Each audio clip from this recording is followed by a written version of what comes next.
Chers internautes, bonjour, merci de nous rejoindre pour cette nouvelle édition du vendredi 19 février de notre rendez-vous hebdomadaire Informatique News Hebdo. Et pour décrypter et analyser l'actualité de la semaine, je suis, comme chaque vendredi, en compagnie de notre rédacteur en chef, Guy Hervier. Guy, bonjour. Bonjour Jean-François.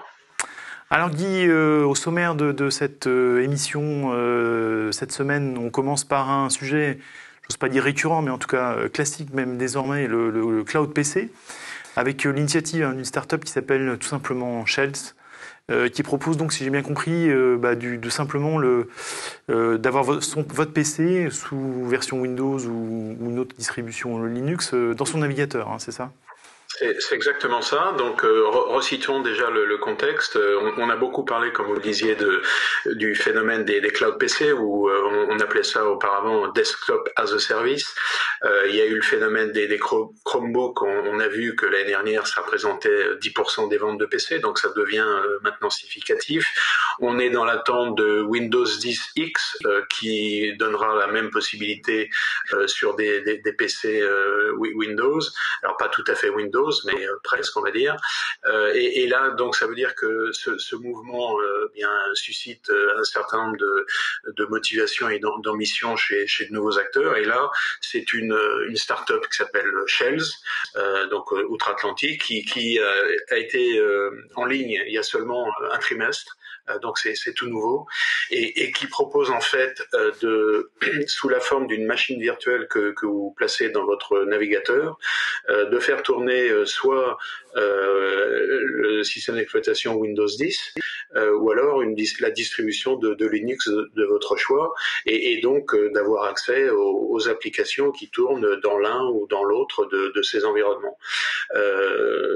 Donc pour l'instant, je dirais que c'est un peu, alors c'est pas expérimental hein, puisque c'est une proposition commerciale, mais bon, il est toujours possible d'essayer pour voir comment ça fonctionne. L'engagement est relativement faible, si je puis dire. C'est proposé en 4 versions, donc 4 versions en fonction de, je suppose, de l'épaisseur, de la dimension de ce qui vous est proposé. Donc c'est la première dont on parle aujourd'hui, en dehors je dirais, des grands opérateurs, des grands fournisseurs, et il est vraisemblable que d'autres suivront, puisque c'est un phénomène qui a été lancé maintenant depuis un certain temps et qui n'est pas prêt de s'interrompre. Alors Guy, du poste de travail à l'infra-serveur, il n'y a qu'un pas qu'on franchit allègrement. Et on parle d'un programme d'IBM qui vous propose, et vous permet par conséquent, de migrer de votre infrastructure AX vers le cloud privé d'IBM, bien sûr. Voilà, donc c'est en fait pour les entreprises qui ont mis en place, qui utilisent des applications sur système Power tournant sous AX. Donc AX c'est la version Unix d'IBM, hein, c'est une version qui existe depuis maintenant 25 ans peut-être.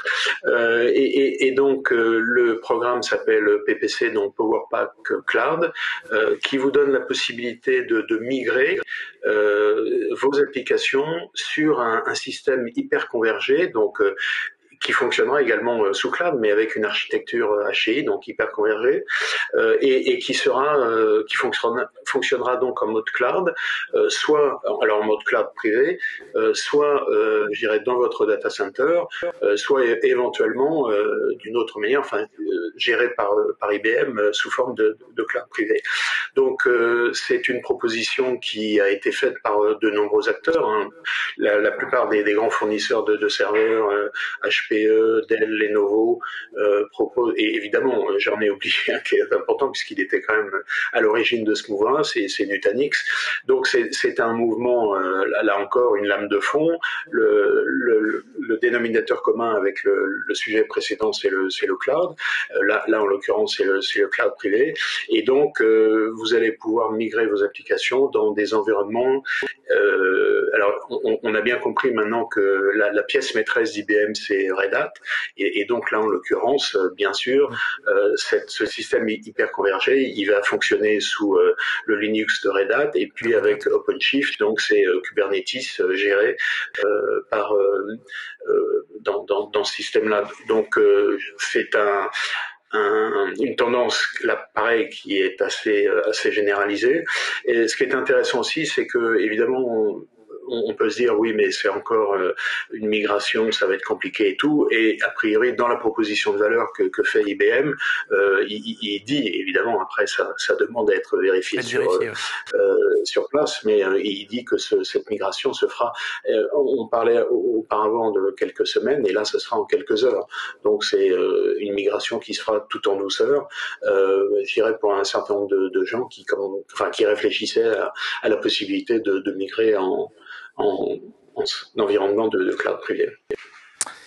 Alors Guy, on reste sur l'infra et on parle d'un acteur qui a fait finalement son trou assez rapidement, Pure Storage, spécialiste du stockage, qui annonce une nouveauté, une mise à jour, si je puis dire, tout d'abord logicielle, parce que le stockage c'est du hardware, mais c'est de plus en plus du soft, et donc une mise à jour logicielle importante, et aussi évidemment du hardware en parallèle. Alors, donc on va le présenter dans cet ordre-là, puisque vous l'avez énoncé comme ça.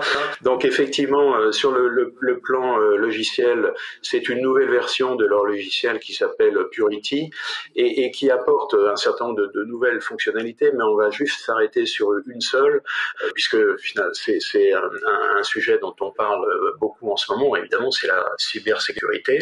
Et donc, il y a une fonction qui s'appelle Safe Mode et qui permet en fait de créer ce qu'on appelle des images, des snapshots, qui sont à la fois immuables et qui ne peuvent pas être modifiés pendant 30 jours.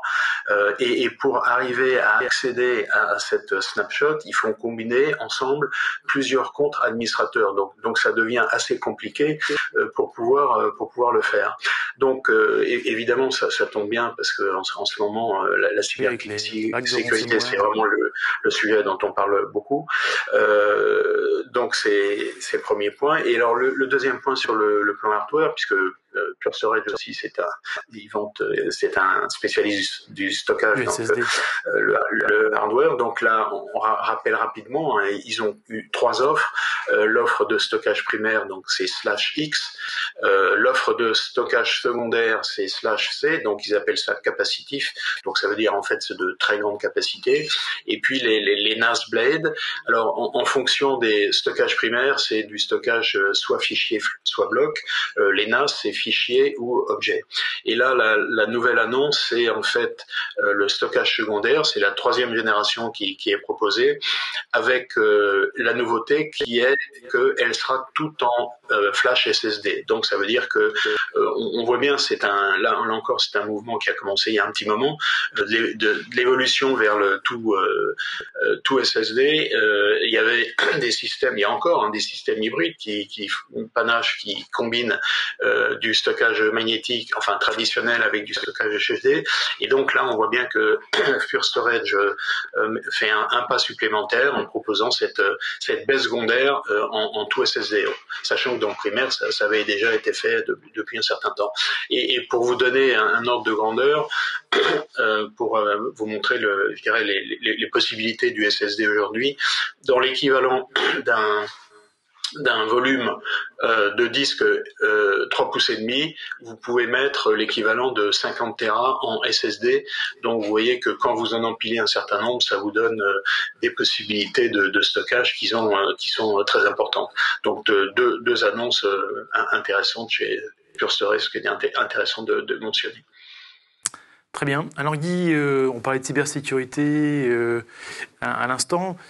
C'était clairement l'annonce de la semaine, en tout cas en France, avec un plan Macron au chevet de la cybersécurité française qui annonce plein de chiffres. Alors comme d'habitude, on va peut-être regarder un peu plus près ce dont il est question, parce que entre les annonces et la réalité, il y a parfois un chemin un peu tortueux. Et puis exactement. Et puis même entre les annonces de chiffres et la réalité, il y a toujours une différence qui est assez sensible. C'est-à-dire qu'on vous annonce des milliards, et puis après il faut voir d'où viennent ces milliards et comment ils vont être utilisés. Donc ce plan, il intervient un moment assez crucial puisque on a parlé, et on en parle beaucoup maintenant dans tous les médias grand public, les attaques au ransomware, donc d'abord à l'hôpital de Dax et puis plus récemment à Villefranche-sur-Saône. Et donc, est-ce que le plan il était prévu un peu plus tardivement et qu'il a été accéléré parce qu'il y avait eu cette sensibilisation à ce problème-là? Bon, peu importe. En tout cas, ce plan il arrive à pic, si je puis dire. Donc, il va dégager déjà en termes budgétaires 1 milliard d'euros qui seront à la fois, on va dire, en 2 tiers de l'argent public et 1 tiers de l'argent privé. À quoi ça va servir? Ça va servir à financer de la R&D en matière de cybersécurité, parce que finalement c'est un élément de la souveraineté, la cybersécurité. Donc il est bon qu'on ait des entreprises françaises qui soient à même de développer leur propre technologie.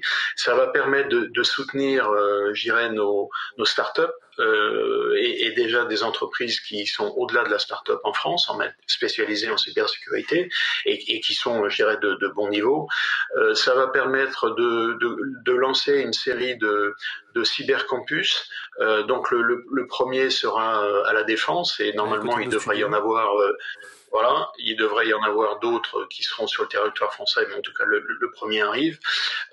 Donc c'est je dirais un ensemble de mesures qui sont destinées à muscler la souveraineté de la cybersécurité française.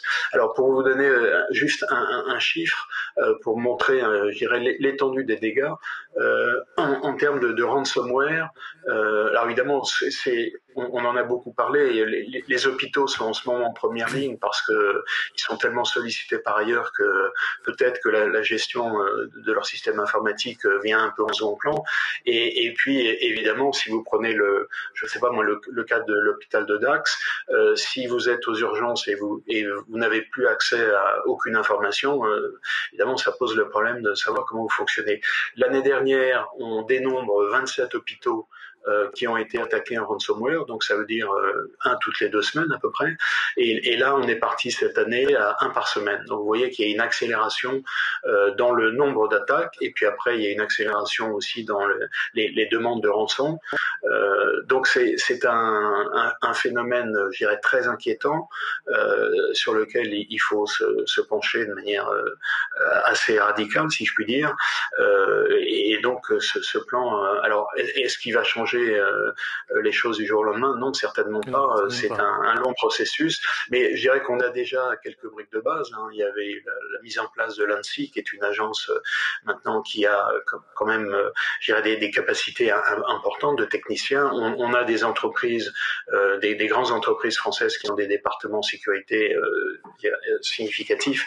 Donc bon, il faut vraiment faire un effort dans ce domaine-là, et donc ce plan arrive à point nommé. Et d'ailleurs, on interviewe aujourd'hui le président du Clusif. On lui demandera de nous dire, je dirais, son sentiment sur ce plan qui a été présenté par Emmanuel Macron. Très bien. Alors Guy, on continue avec les informations de la semaine. Alors un des grands feuilletons de l'année 2020, c'était l'acquisition d'ARM par Nvidia. Alors à l'époque, on avait souligné quand même les quelques obstacles potentiels. Et là, visiblement, ça semble se confirmer. Alors je vous pose la question, est-ce que le rachat d'ARM par Nvidia a du plomb dans l'aile? Je ne sais pas. En tout cas, effectivement, on l'avait présenté, donc c'était quand même... Sur l'année 2020, c'était certainement, et même sur plusieurs années, c'était certainement le rachat le plus important dans l'industrie des semi-conducteurs. Donc Nvidia qui rachète ARM pour 40 milliards, donc c'est quand même très important, et qui positionne Nvidia comme un acteur à la fois incontournable dans le domaine bien sûr du mobile avec ARM, mais qui commence à poser des réceptions dans d'autres domaines comme les serveurs.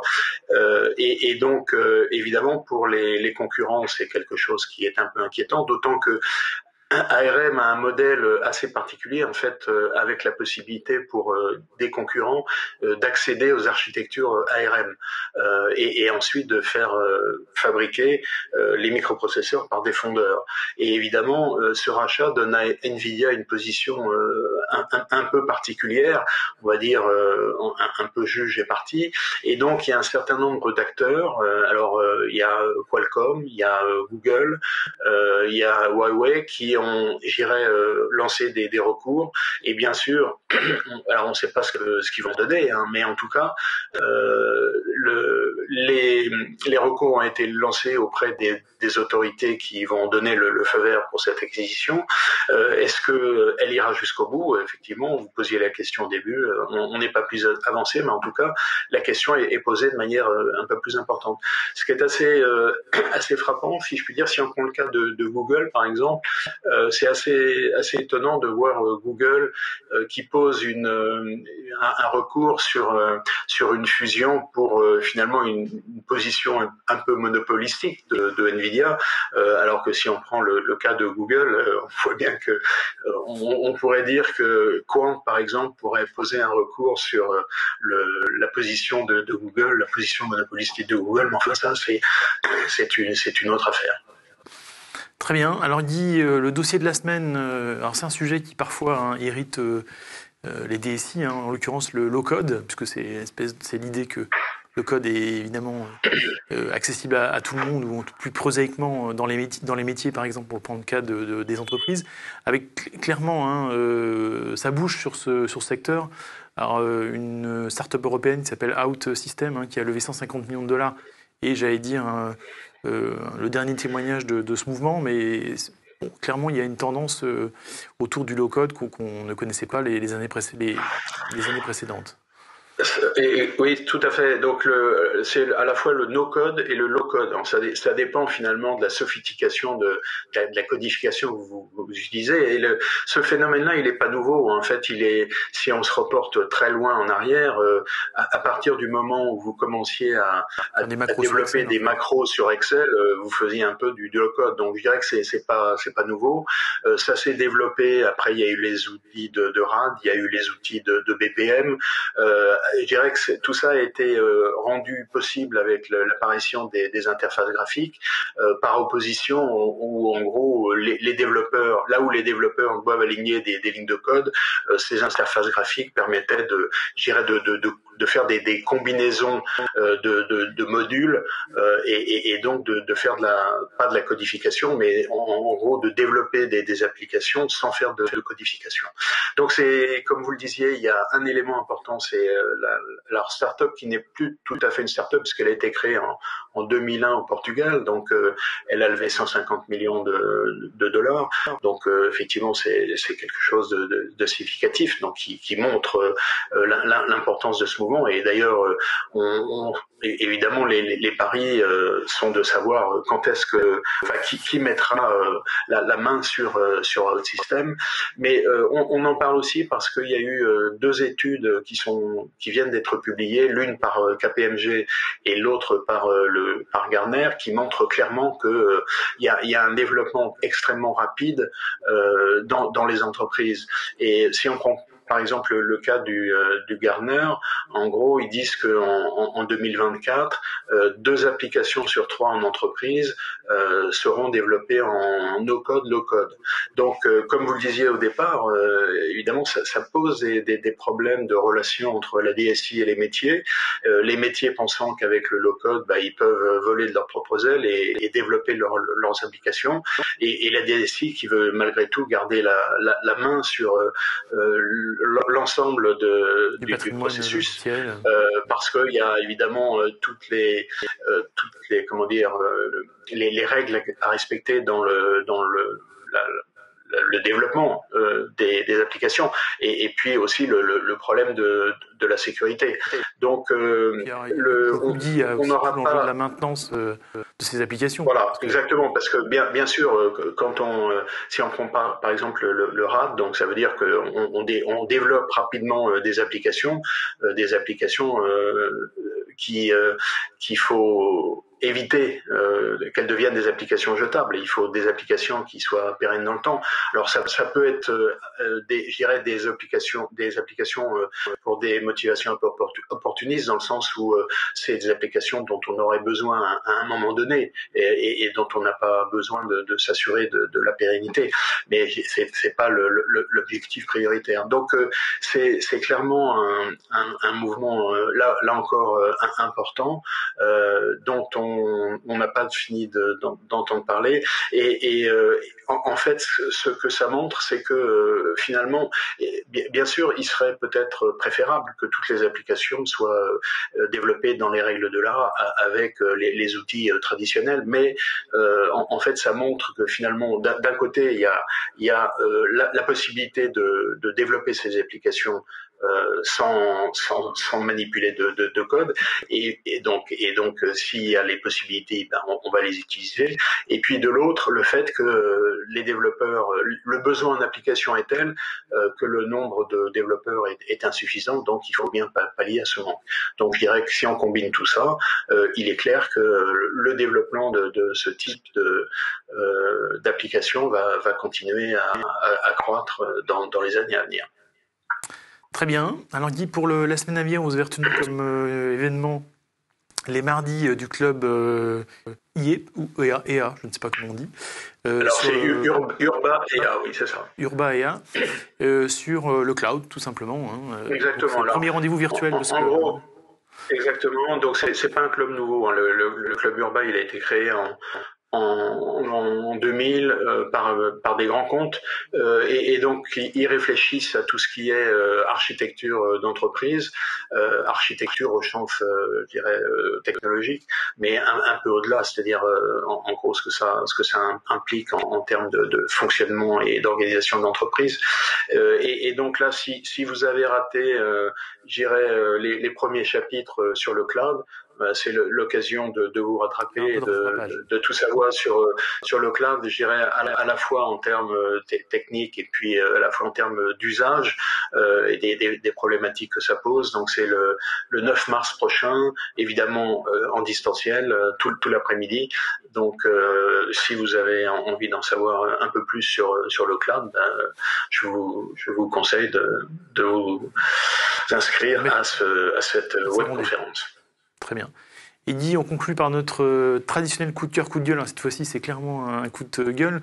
Et c'est envers Facebook et son bras de fer vers les médias australiens. Alors, il n'est pas tout seul dans l'histoire, il y a aussi Google. Mais clairement, là, on est passé à une étape supplémentaire puisque Facebook a coupé un certain nombre de médias, du flux de médias sur ses applications. C'est ça, et en fait, bon là c'est effectivement clairement un coup de gueule. C'est dans le chapitre dont on a déjà parlé à plusieurs reprises et on continuera certainement à parler encore, entre la puissance montante et un peu inquiétante des GAFAM, notamment par rapport aux États. Et donc là, il est illustré par Facebook en Australie, par rapport au gouvernement australien, qui en fait demandait à ce que Facebook reverse une partie des droits, si je puis dire, pour l'accès au contenu des informations. Et donc Facebook n'est pas content et donc il coupe l'accès au flux d'informations. Donc c'est vraiment c'est typique de cette lutte entre des entreprises privées et les États. Et je pense qu'il faut absolument que les États tiennent bon parce que sinon la puissance de ces entreprises privées pourrait devenir de plus en plus problématique. Très bien. Guy, je propose qu'on conclue sur cette phrase. Et puis, je vous remercie encore une fois de nous avoir décrypté l'actualité de la semaine. Je remercie évidemment nos lectrices et nos lecteurs de leur attention. Et je vous propose de nous retrouver la semaine prochaine pour une nouvelle édition d'Informaticus Hebdo. En attendant, très belle semaine à toutes et à tous. Merci.